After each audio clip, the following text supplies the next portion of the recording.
मैं जब ये आजकल की पीटीआई को और आजकल के जो वकला पीटीआई की हमायत कर रहे हैं उनको देखता हूं तो मुझे ये चीज ज़हन में आती है कि जो विक्टिम की साइकोलॉजी होती है ना, बड़ी डिफरेंट होती है आम नॉर्मल आदमी से।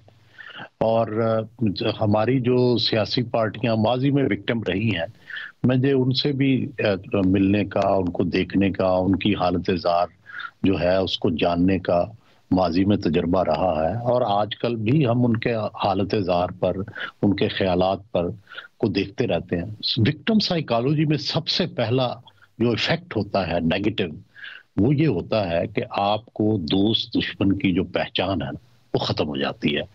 मसलन आपको ये पता लगता है कि अब आपको अपने दोस्त जो है वो भी कोई हकीकत की बात करें तो आपको लगता है कि ये कोई साजिश कर रहे हैं, ये कोई आपके खिलाफ दुश्मनी कर रहे हैं। अब सारे मुल्क को ये पता है कि जो सुप्रीम कोर्ट है उसने जो तहरीक इंसाफ को जो लेवल प्लेइंग फील्ड के लिए चंद फैसले दिए हैं, उसकी वजह से उनको किन किन मुश्किलात का सामना करना पड़ सकता है।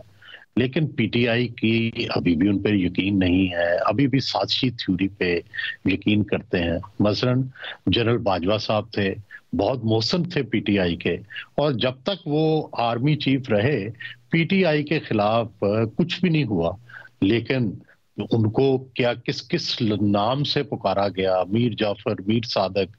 और जो है इसी तरह आप वो देखें कि जो जर्नलिस्ट जो है वो कुछ थोड़ा सा भी हकीकत को टच करता है, अगर वो पीटीआई का भी सपोर्टर हो तो उस पर भी जो है वो साजिश की और लगनी शुरू हो जाती है।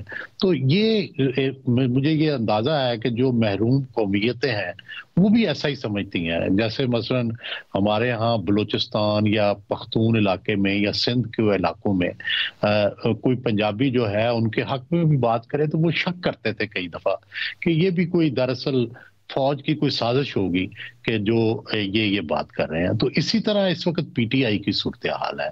मुझे याद है पीपल्स पार्टी भी हर वक्त जब वो विक्टिम थी तो उसको लगता था कि हर वक्त हमारे खिलाफ ही सब साजिशें कर रहे हैं।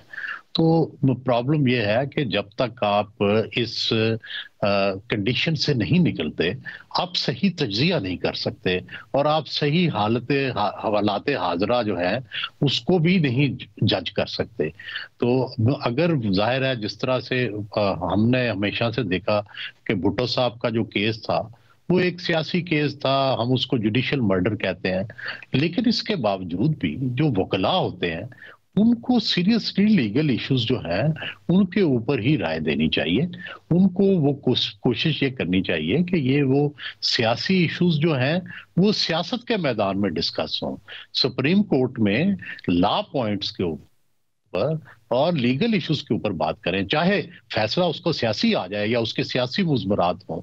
लेकिन प्रॉब्लम यही होता है कि जब भी वकीलों को आप लाते हैं हुकूमत में, हमने देखा कि जब भी वकील आए या जब भी वो हुकूमत की उन्होंने मशावरत की, एक तो ये होता है कि वो चूंकि अदालतों में पेश होते हैं तो उनको ये सारा मद्देनजर रखना पड़ता है कि मैं अदालत में पेश होऊंगा तो आज मैं जो बात कर रहा हूँ इसके क्या असरात होंगे। दूसरी तरफ अब उनको इलेक्शन भी लड़ना है और उनको पीटीआई का टिकट भी लेना है, तो फिर आप वो ये भी मद्देनजर रखते हैं कि टिकट कैसे मिल सकता है।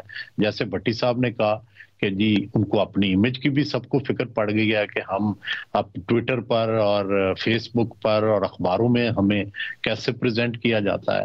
तो उससे सबसे ज्यादा जो नुकसान हो रहा है वो पीटीआई चेयरमैन को हो रहा है। वो सबसे ज्यादा पीटीआई की जो मुस्तकबिल की सियासत है उसको नुकसान हो रहा है कि जब आप दोस्त दुश्मन की सही पहचान ही नहीं कर सकते और आप एक साजिशी थ्योरी में उलझे रहते हैं, तो उसका नतीजा ये होता है कि दोस्त आपकी मदद नहीं कर पाता और दुश्मन आपको नुकसान पहुंचाता रहता है। तो यही इस वक्त पीटीआई की सूरत हाल है।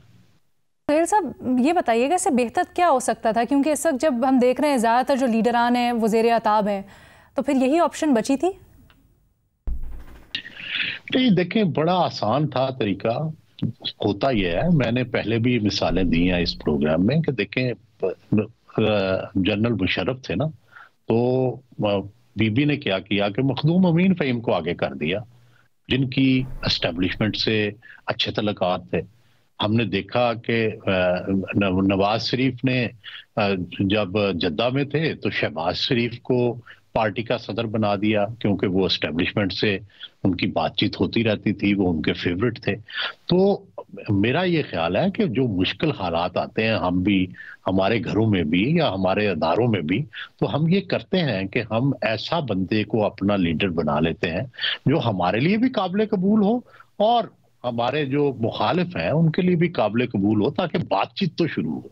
तो ऐसे लोग थे, परवेज लाई थे, शाह महमूद कुरैशी थे, इस तरह के और से भी लोग थे जो इमरान खान के भी बड़े पक्के लायलिस्ट थे और एस्टेब्लिशमेंट को भी शायद उनसे कोई इतनी ज्यादा प्रॉब्लम ना होती, तो उनको सामने लाना चाहिए था।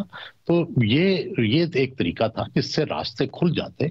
और मतलब मैं जाती तौर पे समझता हूँ कि ये बड़ी ज्यादती है कि पीटीआई को जो है एज ए पार्टी बेचारी रिडंडेंट हो जाए, या उसके लोग जो है हक के राय दही जो है वो इस्तेमाल ना कर सकें या उनके कागजात छीने जाएं। लेकिन साथ ही साथ सियासी पार्टियां जो है उन्होंने तो रास्ता देना होता है पूरे मुल्क को। तो अगर वो अपनी पार्टी को के अंदर रास्ते नहीं देंगे तो फिर कैसे कामयाब होंगे?